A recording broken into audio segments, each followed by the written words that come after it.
Utopia, we will be the ones pioneering the regulation of crypto for kids. Yeah, Metaverse was a word that got buried. I think that CBDCs are going to save us. Like, I don't want to say that. What was the one thing that inspired you to come up with Utopia? It was like, okay, I need to save the children and protect their innocence. Crypto and meme coins are temporary. Right now, my main focus is speak with the World Economic Forum, speak with United Nations.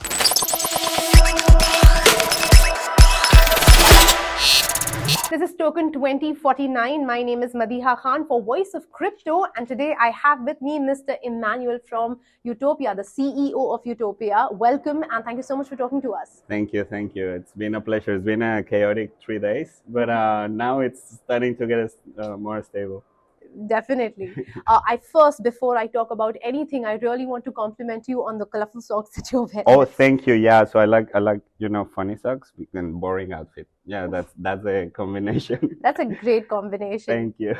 So talking about Utopia, there is so much that happens in the multiverse. How do you differentiate with Utopia in this space? Yeah, so for us it's first our values, right? So we always try to stick to our purpose, right? So I have a clear purpose in life as a CEO, and my company has a clear purpose in their existence, right? So my main focus right now is to save the innocence of the children. That's my purpose as human. And I believe that with the company Utopia, we will be the ones pioneering the regulation of crypto for kids. That's a great thought, and somewhere that's also the need of the hour. What I want to understand from you is, how did you really stumble upon to this entire journey? What was the one thing that inspired you to come up with Utopia and go ahead? So a lot of spiritualism, philosophy. Since I'm a kid, I always go hardcore into metaphysics as well. I took a hero's journey. So the hero's journey is like when you go and you start exploring yourself. When I was 18, when I was 21, I hit my life. So it was really, really tough. And one point it was really dangerous for my own safety and the safety of my family. And basically I came to the question of, okay, or you clean this world, you do something for this world, or you kill yourself, right? So it's a tough question, but I needed to do this. And the answer came after this, like 1 week after. It was like, okay, I need to save the children and protect their innocence. So that's the purpose. I really like the purpose. Could you just shed some light on how this is actually going to safeguard or protect the children, and how are we going to bring about a difference in the in the crypto industry and in the metaverse also? Yeah, Metaverse was a word that got buried in the last year and a half because no one wanted to talk about Metaverse. But I believe that VR is coming, and now with the Apple VR headsets now. If you look at all the metaverses in the crypto space right now, Decentral, Sandbox, Voxels, they are not regulated, right? Like they don't have content, let's say content curation. So, for example, in Sandbox, now that we're in Dubai, there's Muslim families, so a lot of Muslim values. I love this. They always protect the children first. I love this. So, for example, in Sandbox, you have the Playboy Mansion, or you have the Snoop Dogg weed world. So it's like that is not compliant with every country in the world. In Decentraland, you have the casino, right, where you can go and do betting.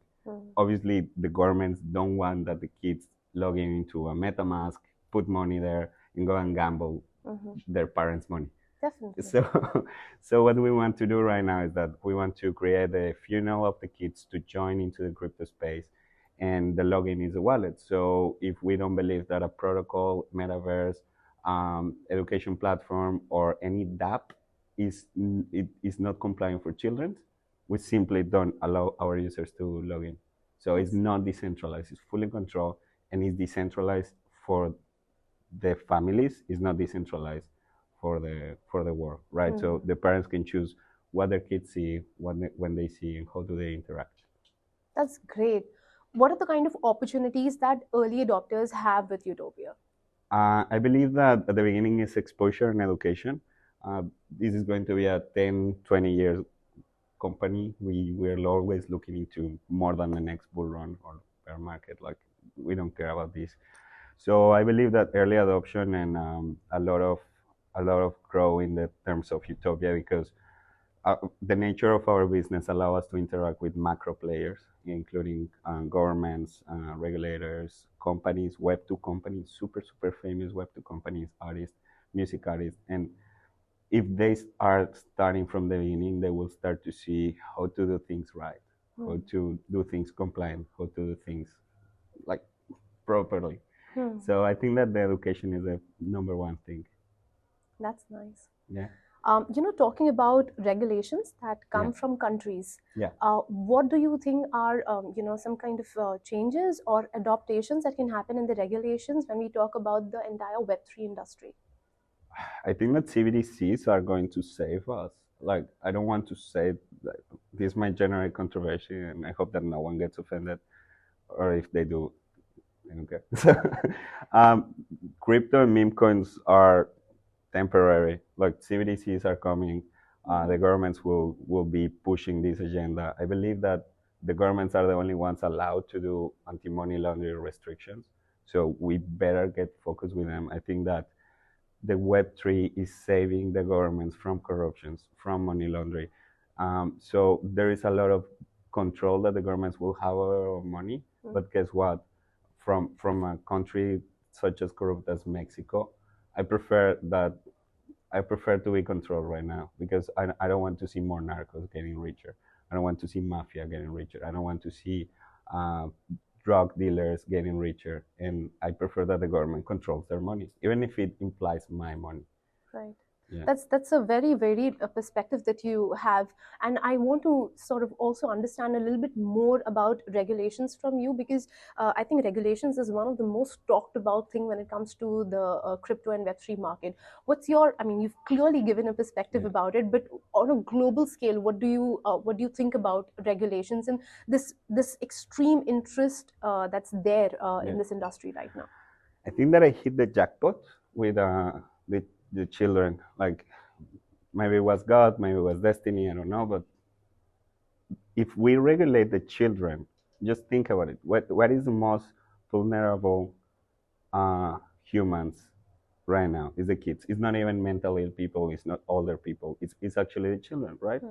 So if we start to do reverse engineer around, okay, how do I protect the most important thing that we have, that is the future of this world?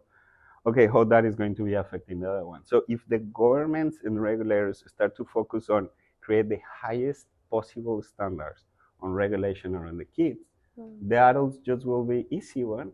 So like just start for the hard one, and then the other ones will just follow. Because once that you have, let's say, the constitution of what is right and what is wrong, you can create new laws around.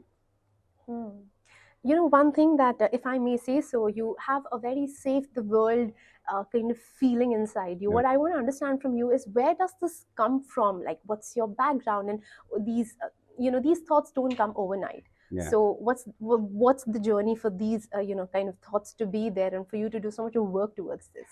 I think that is my family. The values that my family bring me was they were always pushing and pushing. Bad experiences as well. When I was young, I really had bad experiences around me, like really really bad. So my city was the most violent city in the world, more than Afghanistan. And Afghanistan was on war, and my city, that is Chihuahua near Juarez, was the most dangerous one for 2 years. So I really saw I, I saw what the humans are capable to do, and I decide, okay, do I join them? Like I become a narco, I become sell drugs, or I just change what they're doing. And I was always trying to fix my city, and then when I start traveling, I say like, okay, I need to fix the world. And then when I start to get exposed into the internet, I'm like, okay, I need to save the internet because this will be a ripple effect for everything else. Like, and I decide to focus on the internet, focus on the children, and then we will have a ripple effect of good morals going towards all the other aspects of the society. That's great. Coming up, there are two questions rolled up into one. What I want to understand is a little bit about, the members of your family and the things that they do, and the other thing is about, what are the kind of milestones that you are in the coming future achieve for the vision that you have. Yeah, so my dad, he's a successful businessman. We have more than 400 clients under our umbrella, including the top brands in the world, HSBC, like top, whatever. Um, and then my dad always educate me and my brothers to be the heroes, right? Like he was always pushing us, and he's like, guys, you have to change the world. You have to always believe in God. You have to always have good morals. Like you or you die. Like it's basically it's or you do something with your life, or just don't do anything. Just go and die. So um, it was a tough education when I was a kid, but it really worked, and that helped my brother to create his own political party with the help of the family. Mm. And now me and my brother and the other brother, we're helping society in different ways, but we're helping each other here and there. Mm. We are totally separate from each other, so I don't work in Mexico. He works fully in Mexico. And the other one, like he's always like helping as much as he can. But we in the religious space. But right now we all the family is focused on how we are going to save the world. So Mm. yeah, that the merit is to the family. That's really nice to hear. Thank you. Talking about milestones, I would also want you to shed some light on, anything that's going to happen with Utopia that you'd want to share with us. Something in the near future that you could Yeah. give a precursor to. So right now my main focus is speak with the World Economic Forum, speak with United Nations. I it's to be confirmed, but I'm speaking in the United Nations next month in Geneva. That's great. I'm speaking just about the children. So even in some forums, I will not tell you the names because they're quite secret. We are the only ones that are talking about, okay, should kids have wallet? Should kids pay taxes? Should kids like interact with the money, internet, CBDCs? No one knows. Not even the guys that are putting the rules know if the kids should own CBDCs. So it's super frustrating right now for me to work with people that don't know and they don't take this as a priority. So the next milestone is go straight to the United Nations, tell them that we need to regulate crypto for kids, and then start to work with independent countries. That's nice. And, there is a lot of education that needs to happen in this space, not just for children, but for anybody Yeah. who just sort of starts off. So, how does Utopia sort of, make sure that side by side that education and information is also flowing? How do we manage that? To be honest, I selfishly, I don't care about anyone that is not the children because I want to be focused. I want that the company is focused. And the beautiful thing about the children is that they have some essence of innocence. So they just focus for what is fun, what is right. Like that. And when you go to the parents and you say they're already too polluted, right? Yeah, they're like putting money on freaking frogs and dogs. No offense or offense, I don't care. So they're putting money there and they just want to make money. So I want to educate crypto first to the children and then make the children educate the parents. That's actually a very nice way to look at it. And also, I mean, that's what you say. They're the future, Yes. and they're the ones who are going to bring about all the difference and the change. Yeah. So, on that note, why don't you go ahead and give, a few advices to the young minds who want to come ahead and, do something into this space? I mean, since you've reached this stature, you know a few mistakes that they shouldn't be doing. Oh yeah, for sure, for sure. So if a Belgium investor tells you to send money to a wallet because he's going to invest in you, don't do it. Number one, 1.5 bitcoins there. It was painful, 2021. And the second one, we're building the internet, right? So we're building the new internet. This is no longer Web 2. The new internet is our responsibility to start to behave on a different way. It's not about the money. It's no longer about the money. It's no longer about like how to get rich quick. It's no longer about the Ponzi schemes. It's literally the new future. Like we're talking about AI. We're talking about putting cell phones in our eyes with VR. And the only thing that the Web3 is focusing right now is on memes. Like, I think that we can do better. Let's do it better. young generations, like, stop focusing too much on social media, start reading, educate yourself, think on what is going to happen in the future, and you better start doing something or just waste your life. And I don't want to say what my father said, but like, yeah, just don't waste your life. True. Cool. Thank you so much for talking to us. On the closing note, here's Yeah. a fun thing that I want to do with you. A lot of times when we talk to people about the entire Web3 industry, they say that one of the biggest hurdles that we'll have to cross would be, the complexities. There are so many terms, there are so many jargons, and Yeah. nobody can always know And everything. no one care. Like, come on, no one care. Like, look, guys, if we fix the language that a kid can actually use crypto, okay, we did something right. Like, omni-channel, omni-chain, multi-layer. Like, okay, I get it. It works when you're a developer. You have to have those words.